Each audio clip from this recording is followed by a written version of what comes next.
ನಮಸ್ಕಾರ ವೀಕ್ಷಕರೇ, ಎಲ್ಲರೂ ಹೇಗಿದ್ದೀರಾ? ನಾನು ಸಾನ್ವಿ ಸಚಿನ್. ನಿಮ್ಗೆಲ್ರಿಗೂ ದ ಬೋರ್ಕಸ್ ಚಾನಲ್ಗೆ ಸ್ವಾಗತ. ನಾನಿವತ್ತು ಗಣೇಶನ ನೈವೇದ್ಯದ ಒಂದು ತಿನಿಸಿನ ಬಗ್ಗೆ ಹೇಳ್ತಾ ಇದ್ದೇನೆ. ನಾವು ಗಣೇಶನನ್ನು ಚತುರ್ಥಿಯ ನಂತರ 10 ದಿನ ಮನೆಯಲ್ಲಿ ಕೂರಿಸ್ತೇವಲ್ಲ, ಆವಾಗ ದಿನನಿತ್ಯ ಒಂದು ನೈವೇದ್ಯವನ್ನು ಮಾಡಬೇಕಾಗುತ್ತೆ. ನಾನಿವತ್ತು ಗಣೇಶನಿಗೆ ನೈವೇದ್ಯ ಕೊಡುವಂತಹ ಕಡಲೆ ಕಾಳಿನ ಉಸ್ಲಿನ ಹೇಗೆ ಮಾಡೋದು ಅಂತ ಹೇಳಿಕೊಡ್ತಾ ಇದ್ದೇನೆ. ಕಪ್ಪು ಕಡಲೆನ ನೆನೆ ಹಾಕಿ ಅದರ ಉಸ್ಲಿನ ಮಾಡಿ ಗಣಪತಿಗೆ ನೈವೇದ್ಯ ಕೊಡ್ತಾರೆ. ಇಲ್ಲಿ ಮಹಾರಾಷ್ಟ್ರದಲ್ಲಿ ಹೆಚ್ಚಾಗಿ ಇದೇ ನೈವೇದ್ಯಕ್ಕೆ ಇಡ್ತಾರೆ. ಇದನ್ನು ಹೇಗೆ ಮಾಡುವುದು ಅಂತ ಇವತ್ತಿನ ವಿಡಿಯೋದಲ್ಲಿ ಹೇಳಿಕೊಡ್ತೇನೆ. ತುಂಬ ಸುಲಭವಾಗಿದೆ ರೆಸಿಪಿ, ಹಾಗೂ ಇದು ಆರೋಗ್ಯಕ್ಕೆ ತುಂಬ ಒಳ್ಳೆಯದು. ತಕ್ಷಣಕ್ಕೆ ಮಾಡಿ ಕೊಡಬಹುದು. ಬನ್ನಿ ಹಾಗಾದರೆ ಈಗ ಕಡಲೆಕಾಳಿನ ಉಸ್ಲಿನ ಹೇಗೆ ಮಾಡೋದು ಅಂತ ನೋಡೋಣ. ವೀಕ್ಷಕರೇ, ಈ ಉಸ್ಲಿನ ಮಾಡಲಿಕ್ಕೆ ಮುಖ್ಯವಾಗಿ ಬೇಕಾದದಂದರೆ ಈ ಕಪ್ಪು ಕಡಲೆ.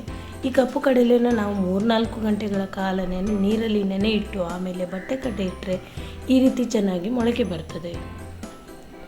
ಈಗ ಇಲ್ಲಿ ಬೇರೆ ಸಾಮಗ್ರಿಗಳು ಅಂದರೆ, ನಾನು ಈ ಕಡಲೆನ ಸ್ವಲ್ಪ ಉಪ್ಪು ಹಾಕಿ ಚೆನ್ನಾಗಿ ಬೇಯಿಸಿ ಇಟ್ಕೊಂಡಿದ್ದೇನೆ ನೋಡಿ. ಆಮೇಲೆ ಇಲ್ಲಿ ನಾನು ಸ್ವಲ್ಪ ಕೊಬ್ಬರಿನ ತಗೊಂಡಿದ್ದೇನೆ, ಹಸಿ ಕೊಬ್ಬರಿ. ಆಮೇಲೆ ಖಾರಕ್ಕೆ 1 ಹಸಿಮೆಣಸಿನಕಾಯಿ, ಆಮೇಲೆ ಸ್ವಲ್ಪ ಕರಿಬೇವಿನ ಸೊಪ್ಪು, ರುಚಿಗೆ ಉಪ್ಪು, ಆಮೇಲೆ 1 ಚಮಚದಷ್ಟು ಸಾಸಿವೆನ ತಗೊಂಡಿಟ್ಟಿದ್ದೇನೆ.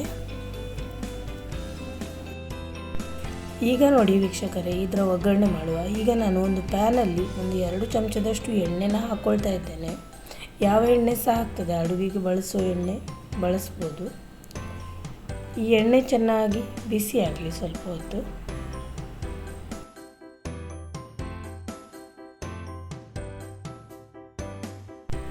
ಈಗ ಎಣ್ಣೆ ಬಿಸಿ ಆಗ್ತಾ ಇದ್ದಾಗೆ ನಾನು 1 ಚಮಚ ತಗೊಂಡಂಥ ಸಾಸಿವೆನ ಹಾಕ್ತಾ ಇದ್ದೇನೆ. ಸಾಸಿವೆ ಚೆನ್ನಾಗಿ ಸಿಡಿಲಿ.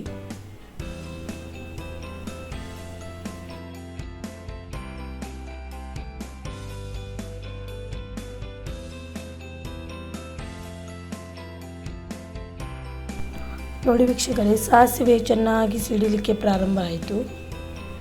ಈಗ ನಾವು 1 ಹಸಿಮೆಣಸಿನಕಾಯಿ ತಗೊಂಡಿದ್ವಲ್ಲ, ಅದನ್ನು ಹೆಚ್ಚಿ ಹಾಕ್ಕೊಳ್ತಾ ಇದ್ದೇನೆ. ಜಾಸ್ತಿ ಖಾರ ಬೇಕಂದರೆ 2-3 ಹಸಿಮೆಣಸಿನಕಾಯಿ ಹಾಕ್ಬೋದು, ಅದು ಸಹ ರುಚಿ ಚೆನ್ನಾಗಿ ಬರ್ತದೆ. ನಾನು ಕಡಿಮೆ ಖಾರ ಮಾಡಿದ್ದೇನೆ. ಆಮೇಲೆ ಒಂದು ಸರ್ತಿ ಇದನ್ನು ಈ ರೀತಿ ತಿರುಗಿಸಿಕೊಂಡು ಇದಕ್ಕೆ ಈಗ ನಾವು ಕರಿಬೇವನ್ನು ಹಾಕಬೇಕು. ನಾನಿಲ್ಲಿ 2-3 ಎಳೆಗಳಷ್ಟು ಕರಿಬೇವನ್ನು ತಗೊಂಡಿದ್ದೇನೆ. ಇದಕ್ಕೆ ಜಾಸ್ತಿ ಕರಿಬೇವೇ ರುಚಿ ಕೊಡ್ತದೆ. ಈಗ ಕರಿಬೇವನ್ನು ಹಾಕಿ ಅದನ್ನು ಸಹ ಚೆನ್ನಾಗಿ ಒಂದು ಸರ್ತಿ ತಿರುಗಿಕೊಳ್ಬೇಕು.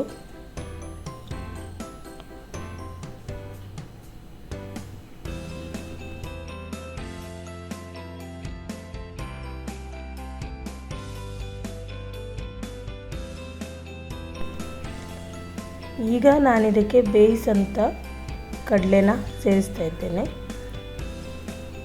ಎಲ್ಲವನ್ನು ಒಂದು ಸರ್ತಿ ತಿರುಗಿಸಿಕೊಳ್ಳುವ.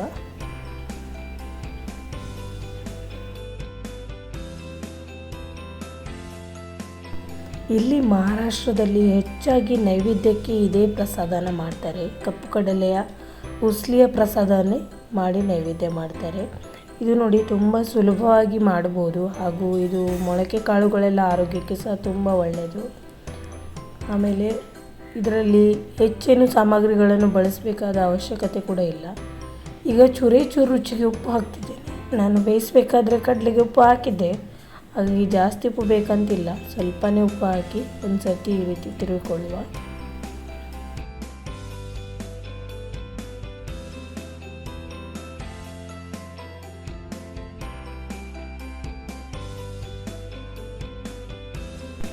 ಈಗ ನಾನು ಇದಕ್ಕೆ ಹಸಿ ಕೊಬ್ಬರಿನ ಸೇರಿಸ್ತಾ ಇದ್ದೇನೆ. ಇದಕ್ಕೆ ಹಸಿ ಕೊಬ್ಬರಿನ ಹಾಕಬೇಕು. ಒಣ ಕೊಬ್ಬರಿಯಿಂದ ರುಚಿ ಸ್ವಲ್ಪ ಬೇರೆ ಬರ್ತದೆ.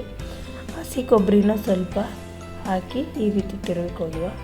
ನೋಡಲಿಕ್ಕೆ ಎಷ್ಟು ಸುಂದರವಾಗಿ ಕಾಣಿಸ್ತಾ ಇದೆ. ಅದೇ ಥರ ಕೊಬ್ಬರಿ ಹಾಕಿದ ತಕ್ಷಣ ಇದರ ರುಚಿನೇ ಚೇಂಜ್ ಆಗಿ ಹೋಗ್ತದೆ. ಇಷ್ಟೇ ಸಾಕು, ಹೆಚ್ಚೇನು ಸಾಮಗ್ರಿಗಳೇ ಹಾಕಲಿಕ್ಕಿಲ್ಲ. ಆಮೇಲೆ ನೈವೇದ್ಯದ ಪ್ರಸಾದದಲ್ಲಿ ನಾವು ಈರುಳ್ಳಿ ಬೆಳ್ಳುಳ್ಳಿ ಎಲ್ಲ ಹಾಕೋದಿಲ್ಲ. ಇಲ್ಲಾಂತಿದ್ರೆ ನೀವು ಬೆಳಗಿನ ಉಪಹಾರಕ್ಕೆಲ್ಲ ಮಾಡ್ತಿದ್ದೆ, ಇದಕ್ಕೆ ಈರುಳ್ಳಿ ಸೇರಿಸ್ಬೋದು, ಚೆನ್ನಾಗಿರ್ತದೆ.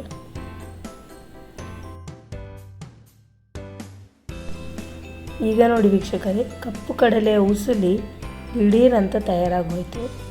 ತುಂಬ ಘಮ ಪರಿಮಳ ಬರ್ತಾಯಿದೆ. ಒಂಚೂರು ಇದರಲ್ಲಿ ನೀರಿನ ಅಂಶ ಇರೋದೆಲ್ಲ ಹೋಗೋ ತನಕ ಗ್ಯಾಸನ್ನು ಆನ್ ಇಟ್ಟು ಆಮೇಲೆ ನಾವು ಗ್ಯಾಸ್ ಬಂದ್ ಮಾಡಿದರೆ ಆಗ್ತದೆ. ಇದೀಗ ನೋಡಿ ತಯಾರಾಯಿತು, ಬಿಸಿ ಬಿಸಿಯಾಗಿದೆ. ಇದನ್ನೀಗ ನಾನು ಬಡಿಸಿ ತೋರಿಸ್ತೇನೆ ನೋಡಿ, ಬಿಡಿ ಬಿಡಿಯಾಗಿ ಚೆಂದ ಕಾಣ್ತಾ ಇದೆ ಇದು. ಆಮೇಲೆ ಬಿಸಿ ಬಿಸಿ ತಿನ್ನಲಿಕ್ಕೆ ಸಹ ಒಳ್ಳೆ ಅನ್ನಿಸ್ತದೆ.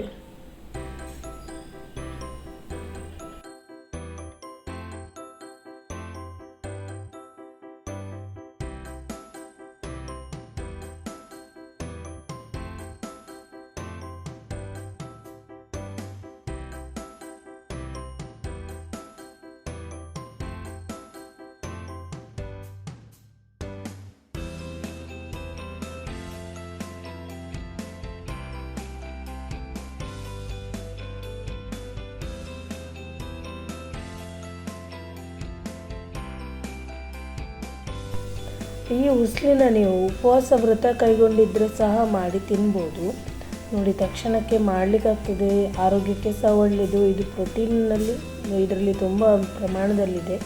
ಹಾಗೂ ಇದು ತುಂಬ ಹೊತ್ತಿನ ತನಕ ನಮ್ಮನ್ನು ಹಸಿವಿನಿಂದ ಅಂದರೆ ಹಸಿವಾಗದಾಗ ಇದು ತಡೀತದೆ. ಹಾಗೆ ಇದು ತುಂಬ ಒಳ್ಳೆಯದು.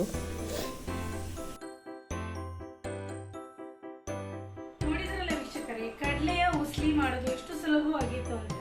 ನೀವು ಕೂಡ ಇದನ್ನು ಮಾಡಿ ನೋಡಿ, ತುಂಬ ತಕ್ಷಣಕ್ಕೆ ಆಯಿತು ಮತ್ತು ರುಚಿ ಕೂಡ ತುಂಬ ಚೆನ್ನಾಗಿ ಬಂದಿದೆ.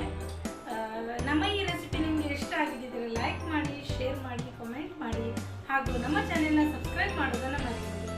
ಮುಂದೆ ಇದೇ ಥರ ಒಂದು ನೈವೇದ್ಯದ ಸುಲಭವಾಗಿರುವಂಥ ರೆಸಿಪಿ ಜೊತೆ ಬರ್ತೀನಿ. ಅಲ್ಲಿ ತನಕ take care, bye bye, thank you.